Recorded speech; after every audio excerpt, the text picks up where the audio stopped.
एक घना जंगल था जहाँ तरह तरह के पेड़, जानवर और चिड़िया रहती थीं। वहीं एक पुराना साल का पेड़ था जिसे सब बाबा पेड़ कहते थे, क्योंकि वही सबसे पुराना और समझदार था। एक दिन कुछ लोग जंगल में आए। उनके हाथों में आरी और कुल्हाड़ी थी। वे पेड़ काट काट कर ले जाने लगे। चिड़िया घबरा कर इधर उधर भागने लगी।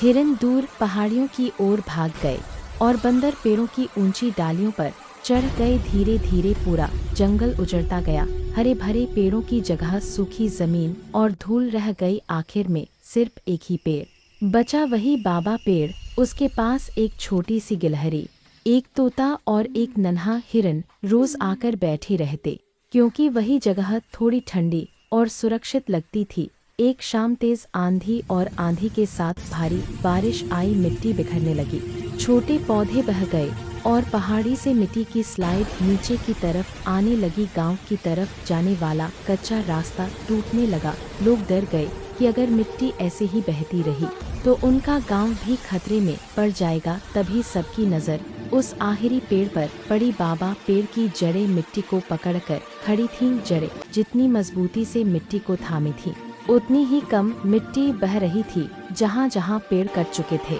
वहाँ की मिट्टी पूरी तरह बह गई थी, लेकिन बाबा पेड़ के आसपास की जमीन अभी भी बची हुई थी। गांव वालों को अचानक समझ आया कि पेड़ सिर्फ छांद और लकड़ी नहीं देते, वे तो जमीन को भी बचाते हैं, पानी रोकते हैं, हवा साफ रखते हैं और जानवरों का घर भी होते हैं। अगर यही आखिरी पेड़ भी चला गया तो न जंगल बचेगा, न जानवर, न साफ हवा और न सुरक्षित धरती। अगली सुबह गांव वाले सब मिलकर जंगल पहुंचे। जिस तरह वे पहले पेड़ काटने गए थे, उसी तरह अब वे पेड़ बचाने आए। उन्होंने बाबा पेड़ के आसपास बाड़ लगा दी, छोटे छोटे पौधे लगाए और कसम खाई कि अब बिना जरूरत के एक भी पेड़ नहीं काटेंगे। वक्त बीतता गया। धीरे धीरे उन छोटे पौधों ने फिर से एक नए जंगल का रूप लेना शुरू किया। चिड़िया वापस आ गईं, हिरन फिर से चढ़ने लगे और बंदर हंसते कूदते डालियों पर झूलने लगे। बाबा पेड़